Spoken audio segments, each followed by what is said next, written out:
नमस्कार, मी संदीप देसाई. गावाकडच्या बातम्यांमध्ये आपल्या सगळ्यांचं स्वागत. सुरुवात करणार आहोत वेगवान घडामोडींना. लोकसभा निवडणुकीच्या दुसऱ्या टप्प्यातील उमेदवारी अर्ज भरण्याची आज अंतिम तारीख आहे. देशभरामध्ये 13 राज्यांमधल्या 97 जागांसाठी 18 एप्रिलला निवडणूक होणार असून राज्यातील 10 जागांसाठी 18 एप्रिलला मतदान होणार आहे. यामध्ये बुलढाणा, अकोला, अमरावती, नांदेड, हिंगोली, परभणी, बीड, उस्मानाबाद, लातूर, सोलापूर या जागांचा समावेश आहे. औरंगाबादमध्ये एमआयएम आणि वंचित बहुजन आघाडीचे उमेदवार इम्तियाज जलील निवडणूक लढवणार आहेत. एमआयएमचे इम्तियाज जलील आणि सेनेचे चंद्रकांत खैरे आणि काँग्रेसचे सुभाष झांबड यांची लढत होणार आहे. लोकसभा निवडणुकीसाठी नितीन गडकरी यांनी नागपुरातून उमेदवारी अर्ज दाखल केलाय. नागपूरच्या संविधान चौकातील डॉक्टर बाबासाहेब आंबेडकरांच्या पुतळ्यापासून कार्यकर्त्यांसह गडकरी जिल्हाधिकारी कार्यालयात गेले. अर्ज दाखल करण्यापूर्वी गडकरींचं त्यांच्या पत्नीनं औक्षण केलं. यानंतर भाजप कार्यकर्त्यांसह त्यांनी जिल्हाधिकारी कार्यालयामध्ये जाऊन अर्ज दाखल केला. तर काँग्रेसकडून नाना पटोलेंनीही चक्री प्रदर्शन करत उमेदवारी अर्ज दाखल केलाय. नागपूर शहराचा तथाकथित विकास हाच आपल्या प्रचाराचा मुद्दा असल्याचं नाना पटोले यांनी स्पष्ट केलं. सोलापूर मतदारसंघात यंदा तिरंगी लढत पाहायला मिळणार आहे. वंचित बहुजन आघाडीच्या तिकिटावर प्रकाश आंबेडकर आपला उमेदवारी अर्ज त्यांनी भरलेला आहे. गुरु जयसिद्धेश्वर स्वामी हे भाजपकडून तर काँग्रेसकडून सुशीलकुमार शिंदे रिंगणामध्ये उतरणार आहेत. काल लोकसभेच्या उमेदवारीचे अर्ज भरण्याचा शेवटचा दिवस होता. काल सोलापुरात वंचित बहुजन आघाडीचे नेते प्रकाश आंबेडकर यांनी अर्ज भरण्यासाठी प्रचंड शक्ती प्रदर्शन केलं. यावेळी हजारोंच्या संख्येनं कार्यकर्ते अर्ज भरण्यासाठी रॅलीमध्ये सहभागी झाले होते. वंचित बहुजन आघाडीचे उमेदवार आलमगीर खान यांनी आपला उमेदवारी अर्ज दाखल केला. शहरातील नूतन महाविद्यालयाच्या मैदानावरून रॅली काढत जिल्हाधिकारी कार्यालयावर जाऊन त्यांनी आपला अर्ज दाखल केला. यावेळेला भारिप बहुजन महासंघ, एमआयएमसह आघाडीतील इतर घटक पक्षांच्या कार्यकर्त्यांनी आणि नेत्यांनी मोठी गर्दी केली होती. मुंबईत मुख्यमंत्र्यांच्या हजेरीमध्ये रणजितसिंह नाईक निंबाळकरांचा भाजपमध्ये प्रवेश पार पडलाय. माढ्यात राष्ट्रवादीनं संजय शिंदेंना उमेदवारी जाहीर केली आहे. मात्र भाजपनं अजूनही रणजित निंबाळकरांना उमेदवारी जाहीर केलेली नाहीये. त्यामुळे माढ्याचा सस्पेन्स जो आहे तो अद्याप कायम आहे. बीड मतदारसंघातून भाजपकडून प्रीतम मुंडे यांना उमेदवारी देण्यात आली आहे. उमेदवारी अर्ज भरण्यापूर्वी प्रीतम मुंडे यांनी त्यांचे वडील गोपीनाथ मुंडे यांच्या प्रतिमेला नमस्कार करून आशीर्वाद घेतले. मागील निवडणुकीमध्ये त्या घवघवीत मतांनी विजयी झाल्या होत्या. आज लोकसभेच्या उमेदवारीचे अर्ज भरण्याचा शेवटचा दिवस होता. काँग्रेस प्रदेशाध्यक्ष अशोक चव्हाण यांनी आपला उमेदवारी अर्ज दाखल केला. यावेळेला त्यांनी जोरदार शक्ती प्रदर्शन केलं.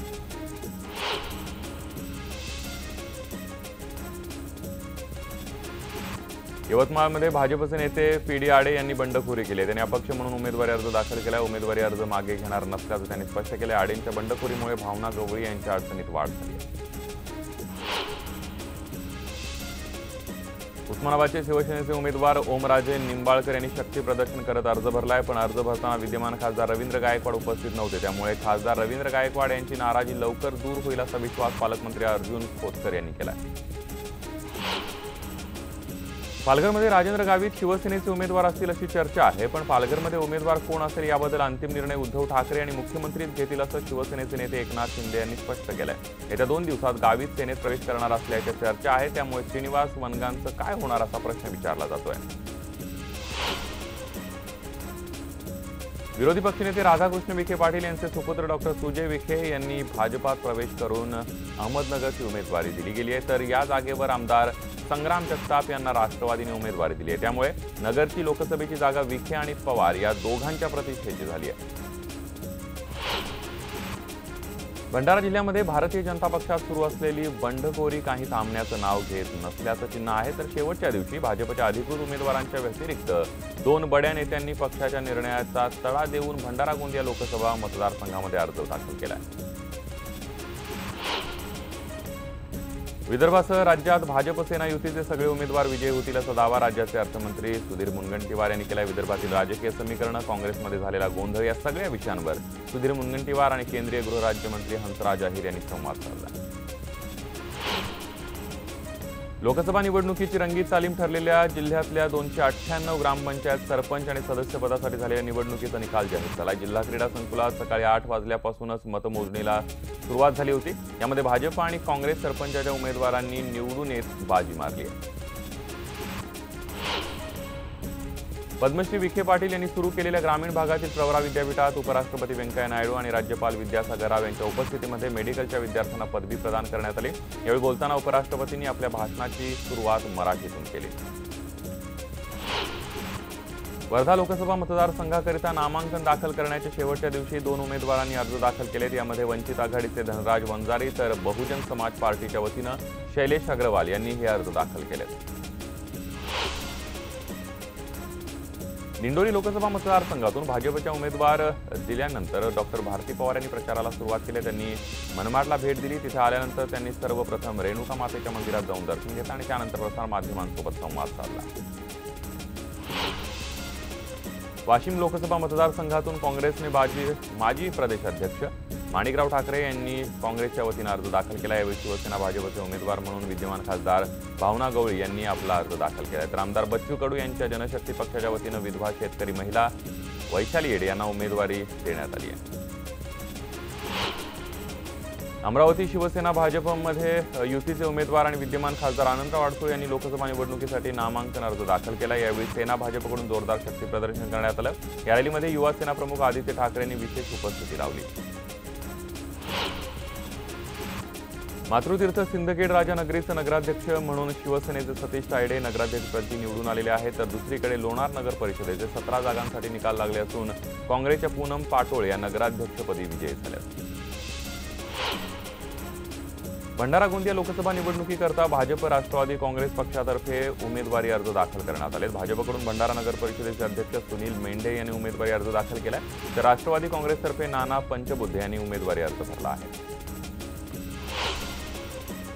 लोकसभा निवडणूक आचारसंहिता भंगाचा नाशिकमधील पहिला गुन्हा दाखल करण्यात आला। नाशिक महानगरपालिकेच्या शाळेतील मुख्याध्यापिकेविरोधातच हा गुन्हा दाखल करण्यात आला। 2 दिवसांपूर्वी शाळेत प्रशिक्षण वर्गाचा उद्घाटन सोहळा आयोजित करण्यात आला होता। त्यावेळेला राष्ट्रवादीच्या माजी नगरसेविक यांच्या हस्ते फीत कापल्यानं हा गुन्हा दाखल करण्यात आला। बीडमध्ये बोलताना भाजप प्रदेशाध्यक्ष रावसाहेब दानवेंची जीभ घसरली आहे। पुलवामा हल्ल्याच्या संदर्भात बोलताना पाकिस्तानने आपले 40 दहशतवादी मारल्याचं ते म्हणाले आणि त्यांच्यावर चौफेर टीका होते। कोल्हापूरच्या करवीर तालुक्यातल्या गिरगाव गावातील अवघ्या 23 वर्षीय जवानाचं आसाममध्ये ड्युटीवर असताना निधन झालंय। सूरज सातापा मस्कर असं या जवानाचं नाव आहे। सूरज देशसेवा बजावत असताना 23 मार्च रोजी त्याचं हृदयविकाराच्या तीव्र झटक्यानं निधन झालं। काल त्याच्या पार्थिवावर अंत्यसंस्कार करण्यात आले। त्याच्या मागे 8 महिन्यांची निरागसती होती। साताऱ्यातल्या आणेवाडी टोलनाक्यावर टोलचे पैसे देण्याच्या वादातून गोळीबार करण्यात आला। यावेळेला राऊंड फायर झाल्याची माहिती समोर येते। यावेळी एक जण जखमी झालाय। दरम्यान आरोपींच्या शोधासाठी पोलिसांनी पथक रवाना केली आहे, तर गोळीबार करणारे काही आरोपी हे गुंडही असल्याचं समजतंय। सिंधुदुर्ग जिल्ह्यातल्या आंबोलीच्या मुख्य धबधब्याजवळ बॅटरीमध्ये शॉर्ट सर्किट झाल्यानं रॅनोलॉजी ही कार पूर्णपणे जळून खाक झाली। सुदैवाने यात कोणतीही जीवितहानी अथवा कोणीही जखमी झाले नाहीये। येणाऱ्या जाणाऱ्या वाहनांनी आपल्या जवळील पाण्याने आग विझवण्याचा प्रयत्न केला, परंतु तो अपयशी ठरला। पुणे जिल्हा मध्यवर्ती सहकारी बँकेकडून इंदापूर तालुक्यातल्या विविध कार्यकारी सहकारी सेवा संस्थेला जाणीवपूर्वक अडचणीत आणण्यासाठी प्रयत्न केले जात असल्याचा आरोप केला जातोय। दरम्यान त्यांच्या विरोधामध्ये पुण्यामध्ये जिल्हा मध्यवर्ती सहकारी बँकेच्या शाखेसमोर काँग्रेसच्या वतीनं घंटानाद आंदोलन करण्यात आलं। थकीत बिलाच्या वसुलीसाठी महावितरण कंपनीने वसुली मोहीम हाती घेतली असून या अंतर्गत पूर्णा तालुक्यातल्या 7 गावांचा वीज पुरवठा खंडित करण्यात आलाय। मार्च यांच्या नावाखाली महावितरणने ही वसुली मोहीम राबवत असून नियमित बिल भरणा करणाऱ्या ग्राहकांनाही या वीज तोडणीचा फटका सहन करावा लागतोय। सटाणा तालुक्यातल्या ठेंगोणासह इतर भागात गेल्या काही दिवसांपासून धुमाकूळ घालणारे 2 बिबटे जेरबंद करण्यात वनविभागाला यश आलंय। जंगलामध्ये लावलेल्या पिंजऱ्यामध्ये हे बिबटे अडकले। 2 महिन्यात या भागातून वनविभागाने 6 बिबटे पकडले असून आणखी काही बिबटे या भागातील जंगलात असल्याची शक्यता वनविभागाच्या अधिकाऱ्यांनी व्यक्त केली आहे। 23 एप्रिल रोजी होणाऱ्या सांगली लोकसभा क्षेत्राच्या निवडणुकीसाठी जास्तीत जास्त मतदान व्हावं यासाठी मतदान जनजागृती सांगलीमध्ये चित्रकला स्पर्धा पार पडली आहे। या चित्रकला स्पर्धेमध्ये 650 बाल चित्रकारांनी सहभाग घेतला। यावेळेला मतदान जागृतीसाठी आकर्षक आणि प्रबोधनात्मक चित्र या सगळ्याची मुखल्यांनी काढली आहेत।